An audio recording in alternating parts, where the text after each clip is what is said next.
Welcome to the Home Stagers and Designers on Fire podcast, where we help you attract more ideal clients, up-level your business, make more money, and still have a smokin' hot life.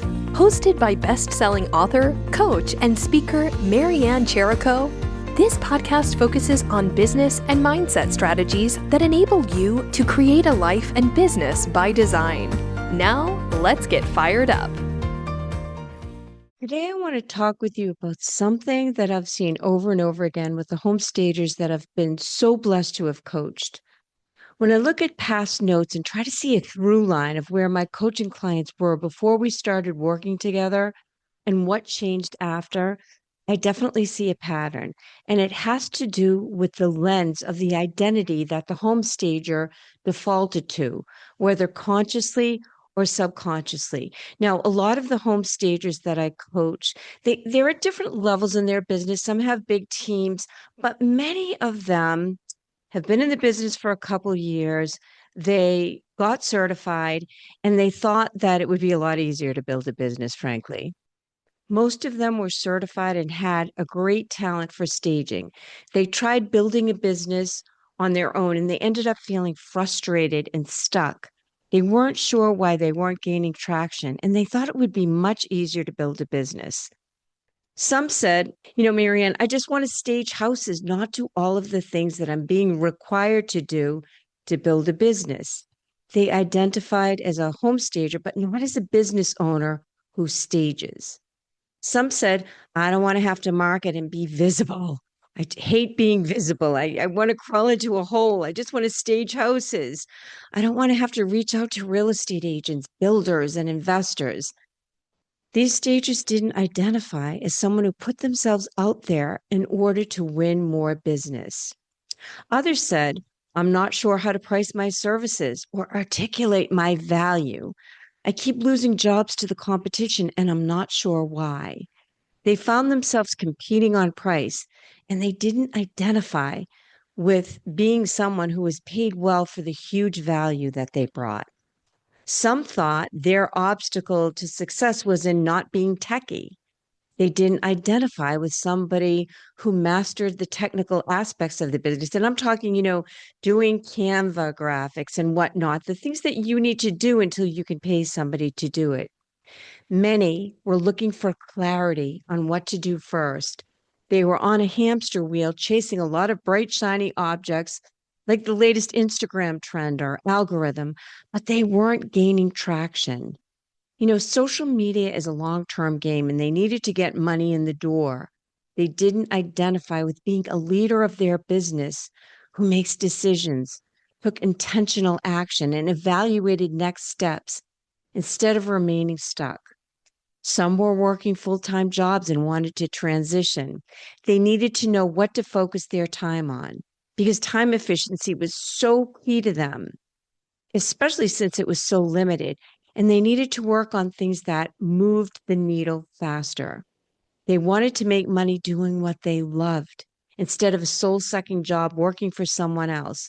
But they were identifying as a paid employee instead of the CEO of their business. Some thought if they spent a lot of time building a website, that would be their solution. Some thought that the silver bullet for them was building systems. And if they built systems, then clients would come to them. They were caught up in tasks being the solution instead of identifying what would win business. And that, again, they needed to start getting money in the door. They needed to start getting paid and to start feeling really good about their business. And they needed to prioritize that.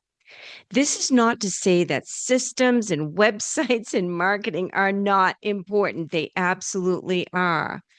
But when you need to get money in the door so that you can pay for professional help, like a copywriter or a website developer, this is what you need to focus on, right? Some were still seeing themselves as the one who does the tasks when perhaps they needed to identify more with being the rainmaker first. In my discovery sessions, these are the sessions that I have with potential clients. I always ask them to create the vision of what their life would look like a year from now if they created exactly what they wanted in their life and business. And when they talk about that vision, they get really excited. This is what their soul is calling for. This is what they're meant to do. They just aren't sure how to get there. They talk about being the leader of a successful company, something that they would be proud of, maybe leading a large team or perhaps something more boutique. They all had different financial goals and needs and lifestyle goals, and they all had a different why. And they were excited to talk about what was possible for them and how it might impact their life and the lives of those who they cared about. But when I talk about what they think were their obstacles to getting what they wanted, more often than not, it wasn't because they needed better systems or a better website or a better marketing plan. It was all inner game stuff. Many had inner game obstacles that they were struggling with: fear of rejection, imposter syndrome, anxiety about putting themselves out there and being visible. They worried a lot about what others might think. Some had spouses that weren't supportive and they wanted to learn how to navigate that. Some had mothers or sisters that might actually get jealous of them if they put themselves out there, and that gave them pause. Many expressed a lack of confidence about their pricing, and they were second guessing their staging, even though I saw their work and they were doing great work. They sometimes thought that they were not good enough. Some said that they were overly nice and they were, always wanting to be the good girl and they were looking for validation. Some were afraid of sounding stupid or afraid to take people's time. I actually had many stagers say to me they didn't want to pester real estate agents. This is in their words. I don't think they're pestering them. And they didn't want to take up their time. They were playing small. They spoke of self doubt, being too humble, being afraid of failure. They lacked confidence. Some identified with worker bee mentality when they needed to think like the CEO of their business and lead a team. Some were wanting to grow, maybe invest in a warehouse or grow their team, but they were afraid of making that next step. They were struggling with making decisions. They were caught in indecision. As a side note, that's something that coaching helps you with, because being stuck in indecision is a way of playing safe and making a decision. And it doesn't have to be yes right now, it could be no right now. But it's important that you continue to make decisions. Some wanted to change their business model to either add and or scale or simplify and focus on doing what they really preferred to do. Some wanted a better system for leveraging their time. Some were having issues running a team, and frankly, their team was running them. I can't tell you how many successful home stagers I know who don't know if they're being profitable with their pricing, and they have a big team, but they're not leveraging their team in a way that leverages their time and is smart for them so that they can act as the CEO of their business. They just don't simply identify with the kind of person that can lead a team, and that takes an identity shift. They all had dreams. Some were single moms wanting to build a great life for their families. Some were leaving a career for something that fueled their creative spirit. Some were empty nesters and wanted to commit to building something special just for them. Some wanted to travel, have more time with their families, contribute financially to their families. And some expressed a desire to really just feel good about something that they created on their own, a sense of pride and fulfillment, sort of a bucket list thing that they could say that in their life, they created this business that was a business that they dreamt of. All of them expressed that they needed to make more money, and many were simply unsure how. They had tried all the things but weren't making progress. And here's the through line: it was all about who they were being. It was who they identified with. And as a coach, it's my job to take them from an identity that's keeping them where they are, stuck, to an identity that empowers them to become the highest and best version of themselves, the one that creates the kind of business that they want. And this means listening to the words that they use when discussing their challenges and the things that they don't say. Sometimes the things that they don't say are just as important. Certification helped most of these stages become prepared to stage houses, but there was a huge gap. They felt unprepared to make business decisions, become more empowered and visible, and articulate about the value they brought. They weren't pricing for profitability. They weren't leading their team like a leader.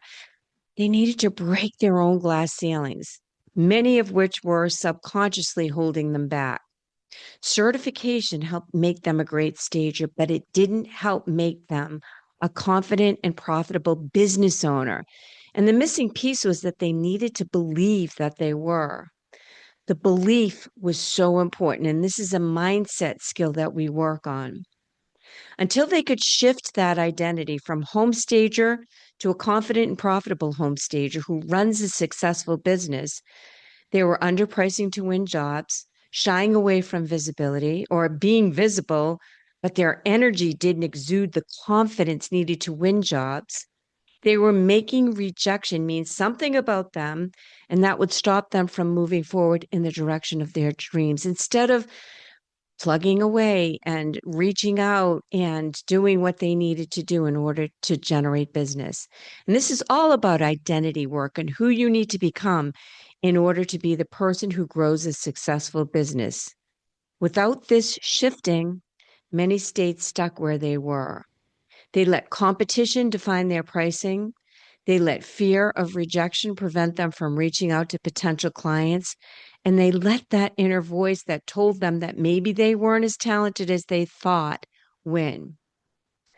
But when we worked together, we worked on shifting all of that so that they felt empowered to make choices that caused them to take intentional action in the direction of their goals.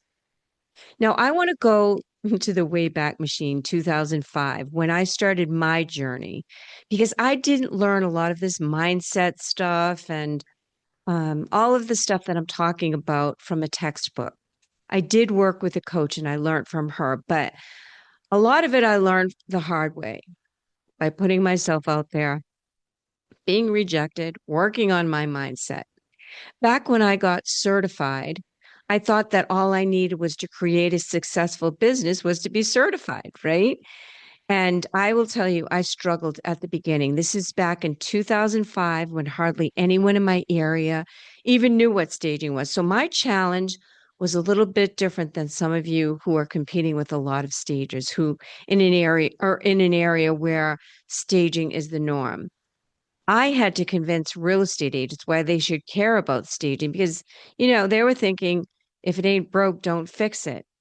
And I had to convince them that this would benefit them and their sellers. I remember feeling all the feels, not confident enough about my pricing, being so grateful to win business that I would twist myself into a pretzel to accommodate clients, always second guessing whether I was good enough while striving always to do better. The year everything changed for me was the year I worked with my first coach. And I will tell you, I invested $10,000 in her group coaching program. And I was a nervous wreck about spending that money because we were bringing up three daughters and there was really no extra money. And I felt like I was being selfish. I felt like, what if I invest this money and I still fail? I felt all the feels, all the insecurities that you can possibly feel. But that was the year that changed everything for me. That year, I doubled my income. I left my career in real estate to focus on staging. I was really burnt out in real estate, and I invested in the same coaching program for myself that my coach had trained at. I was so impressed with her coaching. I felt as though if she did that for me, what could I do for other stagers, for other women who really wanted to feel empowered to create a life and business that they really wanted? One of the eye-opening lessons for me was that action towards your goals was only a part of the equation, and that who you were being from an inner game standpoint was just as important. In fact, it was foundational. It was important to empower your mindset for success, and that took completely different skills. I learned how to help people see what was holding them back. And often this was subconscious thoughts or a way of looking at a situation through a lens that would actually disempower them. I needed to teach them how to look through a lens that would empower them to take intentional strategic action toward their goals. Now, when I look at the part that identity plays in everything that we do, it helps me help my clients see ways that they're holding back. I had been identifying as a people pleaser instead of a business leader. I had been identifying as someone who worked hard for money instead of working smart. I had identified with somebody who, if they stood out, would be cut down, tall poppy syndrome.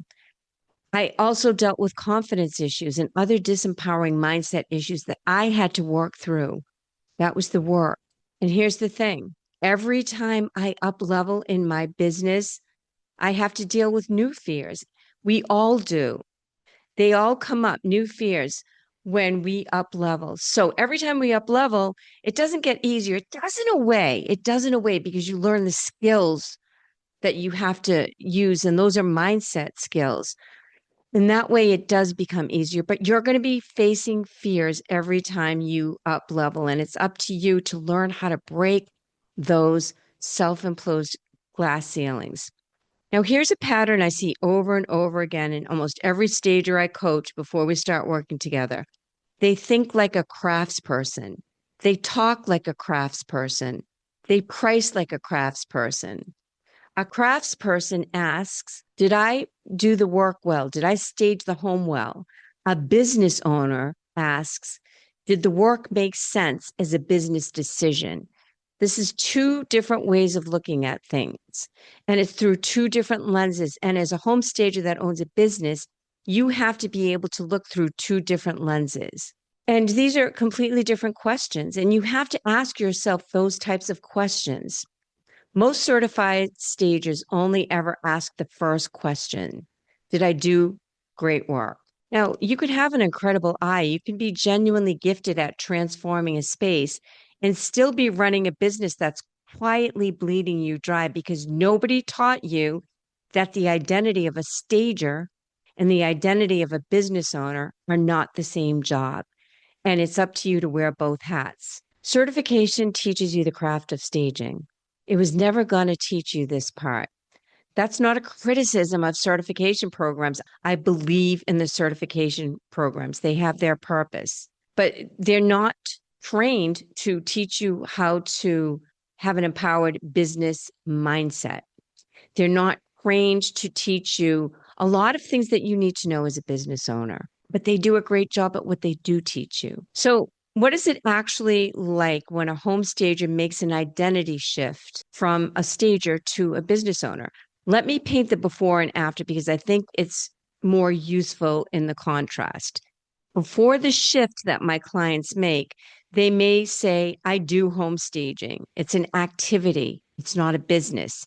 It's a creative activity, right? She may base her prices on what she thinks the client will accept, not on the value of the transformation she provides. She might feel a flicker of guilt when she sends an invoice or cringe because she thinks they're just going to think it's too high. She says yes to almost everything because she's not sure the no version of her will still get booked.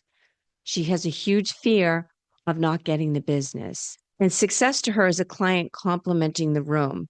It's kind of like vanity metrics on Instagram. You know, you can feel great. And I think it's a great thing when a client loves your work, but it's an even greater thing when a client loves your work and pays you handsomely for it. After the shift, after we work together, she starts to change her identity to I run a home staging business, ownership language, even in her own head. She prices based on the value of the transformation and her expertise, not on nerves. She sends the invoice without apologizing for it in the email, and she's willing to let go of clients that won't pay her for her value. She says no to jobs and clients that don't fit because she trusts there's more where they came from because she's a rainmaker. Success to her is the P&L at the end of the quarter. And yes, absolutely, she takes pride in her staging. Same skill set, both versions, completely different business. That's the whole thing right there. The shift isn't about becoming more talented as a stager, it's about becoming someone who runs a business instead of someone who performs a service. Now, why is this so hard to do this alone? I want to be honest with you. This is genuinely difficult because I don't think just believe in yourself or affirmations in the mirror is useful advice. And I'm not going to pretend it is. You need to go deeper. You need to go way deeper and you need to get trained by somebody who's trained and skilled at this. Identity shifts are hard to do alone because you can't see your own blind spots from inside your own head. If you've been thinking of yourself as still learning for 3 years, you'll keep finding evidence to support that story. That's what our brains do. A client who pushes back on price, a slow month, a competitor who seems further along. Your brain will hand you proof of the old identity all day long because that's what brains do to keep you safe. And this is not the truth. This is your brain playing tricks on you so that you keep falsely safe instead of getting out of your comfort zone and playing a bigger game.